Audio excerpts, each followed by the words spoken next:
Hi hello నమస్తే. ఇదిగో ఇంకొక వివాదం ఏందంటే టీటీడీ సభ్యునికి సంబంధించిన కుటుంబ సభ్యులు భార్య కొడుకో కూతురు మరి కుటుంబ సభ్యులు గుడ్ ఫ్రైడే రోజు చర్చికి పోయారట. టీటీడీ సభ్యుని కుమారుడు ఏంటి, చర్చికి పోవటం ఏంటి అనేది హిందూ సంఘాలు బగ్గుమంటున్నాయంట. హిందూ సంఘాలు బగ్గుమంటున్నాయి. ఓకే, అసలు ముందు ఇది ఇది వినండి, తర్వాత దాన్ని మాట్లాడు. వివాదంలో చిక్కుకుంది. పాలక మండలి సభ్యుడి భార్య టీటీడీ వివాదంలో చిక్కుకోవాలా? మీరు వివాదం అని మీరు అనుకుంటున్నారు. ఎందుకంటే ఫస్ట్ ఆఫ్ ఆల్ రాజ్యాంగం మీకు తెలియదు. రాజ్యాంగం తెలియక టీటీడీ బాగానే క్లియర్గానే ఉంది. టీటీడీలో తప్పు లేదు, టీటీడీ మెంబర్షిప్ ఇచ్చిన వాళ్ళకి తప్పు లేదు, టీటీడీలో ఆయన పెట్టుకున్న వాళ్ళకి తప్పు లేదు. బయట ఉన్న హిందూ సంఘాలకి సరిగ్గా అర్థం కాక గొడవ చేస్తున్నారు. బేసికల్లీ వాళ్ళకి అర్థం కాల, ఈ రాజ్యాంగం అర్థం కాల హిందూ సంఘాలకి. అది నాకు అర్థమైంది. చర్చిలో ప్రార్థనలకు వెళ్లడం దుమారం రేపింది. కర్ణాటకకు చెందిన దర్శన్ టీటీడీ పాలక మండలిలో సభ్యుడిగా ఉన్నారు. అయితే ఆయన భార్య వారం క్రితం చర్చికి వెళ్లి ప్రార్థనలు చేశారు. ఆ ఫోటోలను ఆమె తన వాట్సాప్ స్టేటస్ లో పెట్టుకోవడం అవి కాస్త సోషల్ మీడియాలో వైరల్ అయ్యాయి. శ్రీవారి భక్తులు హిందూ సంఘం ఎవరు పెట్టారు? టీటీడీ చైర్మన్ కి సంబంధించిన భార్య చర్చికి వెళ్ళి ఫోటో తీసుకొని గుడ్ ఫ్రైడే రోజు సోషల్ మీడియాలో ఆమె పెట్టుకుంది. ఆమె సభ్యుడి మెంబర్ కాదు కదా, ఆమె పెట్టుకుంది. వినండి. ఇంకా దీనిపై తీవ్ర ఆగ్రహాన్ని వ్యక్తం చేస్తున్నారు.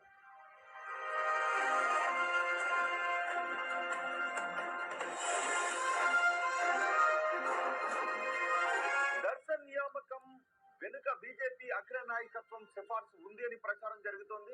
అది దర్శన్ని నియమించడానికి వెనక పక్క భారతీయ జనతా పార్టీ పెద్ద నాయకుల యొక్క హస్తం. వాళ్ళు రికమెండ్ చేసి పెట్టారట అతన్ని. ఇది ఒకటి. ఓకే, పైన వాళ్ళు ఏమో అందరితో టచ్లో ఉంటారు, పైన వాళ్ళు ఏమో అందరితోటి ఏలియన్స్ పెట్టుకుంటారు. ఇక్కడ లోకల్ హిందూ సంఘాలు ఇక స్టేట్ లెవెల్లో వాళ్ళు మాత్రం వాళ్ళు ప్రత్యర్థి ఉండరు వాళ్ళకి. పైన వాళ్ళు అందరు ఫ్రెండ్సే. కాస్త ఇప్పుడు ఆ పార్టీ కూడా ఇబ్బందికరంగా మారింది. టీటీడీ నిబంధనల ప్రకారం పాలక మండలి సభ్యులు తప్పనిసరిగా హిందూ ధర్మాన్ని పాటించాలి. అన్ని మత ప్రార్థనలు చేయడం లేదా ఇతర మతాలను ప్రోత్సహించే చర్యలు టీటీడీ బోర్డు సభ్యుల నియమావళికి విరుద్ధంగా భావిస్తారు.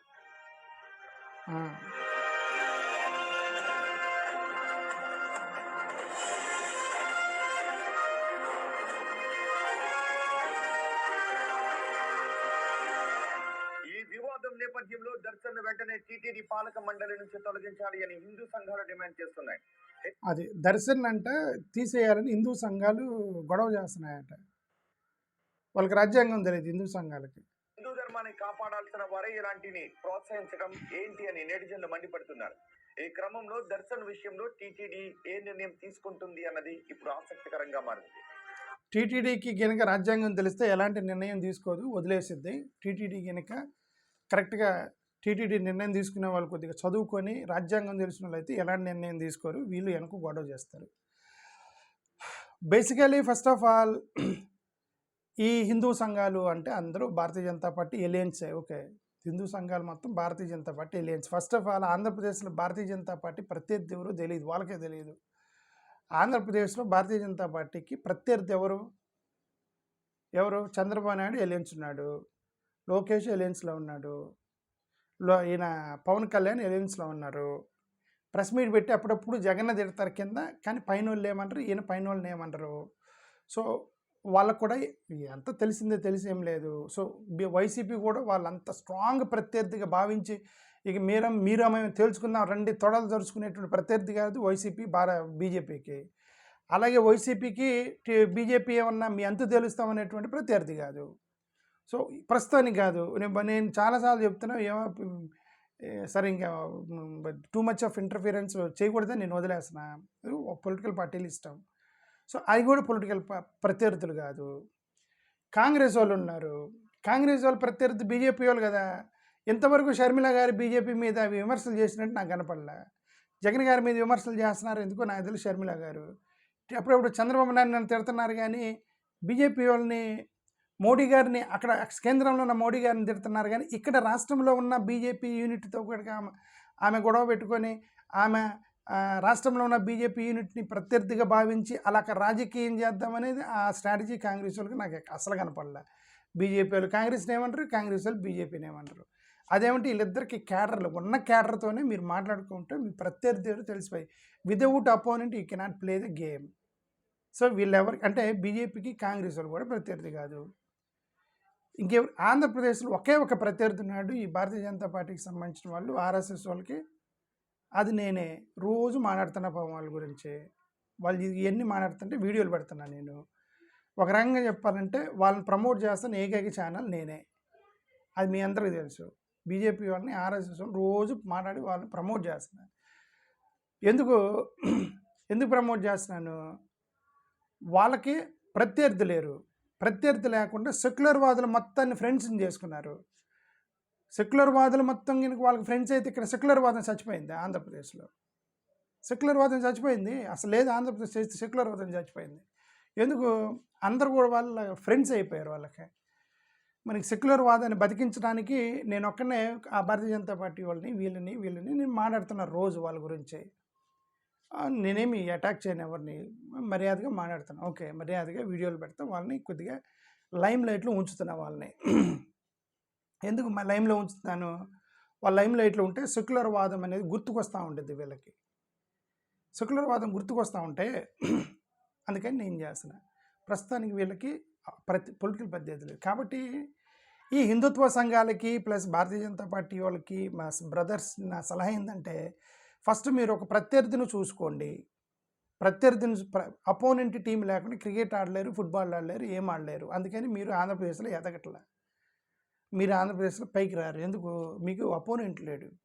You don't have an opponent. All are your friends. Without opponent you cannot play the game. ఈ అపోనెంట్ లేనప్పుడు ఇది ఇట్లాంటి ఎవరి మీద పడతారు? పొలిటికల్ అపోనెంట్ లేకపోతే ఎవరి మీద పడతారు? ఇది ఇలా చర్చికి వెళ్ళారని టీటీడీ మెంబర్ల మీద, వాళ్ళల్లో ఉన్న మెంబర్స్నే విమర్శించాలి. ఇప్పుడు ఇది చేస్తున్నారు. ఇప్పుడు వాళ్ళల్లో ఉన్న టీటీడీ మెంబరు భార్య చర్చికి వెళ్ళిందని వాళ్ళకి అది తప్ప రాజకీయం దొరకల. ప్రత్యర్థి ఉంటే రాజకీయం దొరికేది కదా వీళ్ళకి. వాళ్ళే దొరికారు. టీటీడీ మెంబర్ అంటే his part and parcel of their council, TTD council. వాళ్ళందరూ కలిసి చాలాసార్లు మీటింగ్కి అటెండ్ అయి ఉంటారు. చాలాసార్లు టీటీడీ కౌన్సిల్ మీటింగ్కి అటెండ్ అయి ఉంటాడు. అతను చాలాసార్లు దండం పెట్టుంటాడు తిరుపతి టెంపుల్లో. దర్శన్ గారు ఆయన మొత్తం కూడా తిరుగుంటాడు కదా టీటీడీలో. అంటే వాళ్ళ మెంబరే కదా, మెంబర్షిప్ కదా, బోర్డు మెంబర్ కదా. ఆయన భార్య ఎక్కడో చర్చికి వెళ్ళారని ఆయన మీద రాజకీయం చేయడం అనవసరం. నేను అందుకే చెప్తున్నా, పొలిటికల్ ప్రత్యర్థి లేకపోతే ఇది ఇట్లాంటి చిన్న చిన్న వాటి మీద రాజకీయం చేయాల్సి వచ్చింది బ్రదర్. కాబట్టి ప్లీజ్ ఫైండ్ యువర్ అపోనెంట్. ప్రస్తుతానికి నేను తప్ప మీకు అపోనెంట్ లేడు. నేను అదే చెప్తున్నా. ఓకే, అలాగే మీరు యు లూజ్ పొలిటికల్ ఆపర్చునిటీస్. అదే మై సలహా భారతీయ జనతా పార్టీ వాళ్ళకి. First of all, religion is not a family package. Religion is not family package. ఒక వ్యక్తి హిందువు అయితే ఫ్యామిలీ మొత్తం హిందువులు అవ్వాలి, family package. The best example Pawan Kalyan చెప్పాడు, నా భార్య క్రిస్టియను, నేను సనాతన ధర్మ యోధుడిని. భార్య క్రిస్టియన్ అంటే సనాతన ధర్మ యోధుడు అంటే అని చెప్పి పవన్ అన్న తిరుగుతున్నారు కదా. ఆయన ఏమనలేదు కదా, పవన్ కళ్యాణ్ ఏమనకుండా ఈయనెందుకు దర్శనం మీద? పవన్ కళ్యాణ్ చెప్తున్నా డైరెక్ట్గా, నా భార్య నా పిల్లల క్రిస్టియన్స్, నేను హిందుత్వవాదిని అని. ఇప్పుడు ఈయన ఈ మెంబర్ ఎవరైతే ఉన్నారో టీటీడీ మెంబరు, అతను క్రిస్టియన్ కాదు కదా, అతను హిందూ కదా. అతని భార్య క్రిస్టియన్ అయి ఉండొచ్చాము. క్రిస్టియన్ కాకపోయినా ఊరికే వెళ్ళి ఉండొచ్చాము, ఫ్రెండ్స్ పిలిచారని. అందుకే నేను religion is not the family package, it is a individual choice. అది article 25 guarantees the freedom of conscience అన్న పదం ఉంటుంది. ఎందుకు? ఫ్రీడమ్ ఆఫ్ కాన్సైన్స్ అంటే ఏంటి అర్థం? మనస్సాక్షి యొక్క స్వేచ్ఛ. మనస్సాక్షి ఒక వ్యక్తికి ఒకటే ఉంటుంది, ఫ్యామిలీ మొత్తానికి ఒకటే మనస్సాక్షి ఉండదు. సో కాబట్టి అందుకే article 25 is the freedom of conscience. Every person can believe individually. అలాంటప్పుడు ఆయన భార్య ఏం చేసింది, కొడుకు ఏం చేశాడు, తల్లి ఏం చేశాడు అని దాన్ని బట్టి మీరు ఒక టీటీడీ మెంబర్ యొక్క జీవితాన్ని మీరు డిసైడ్ చేయలేరు.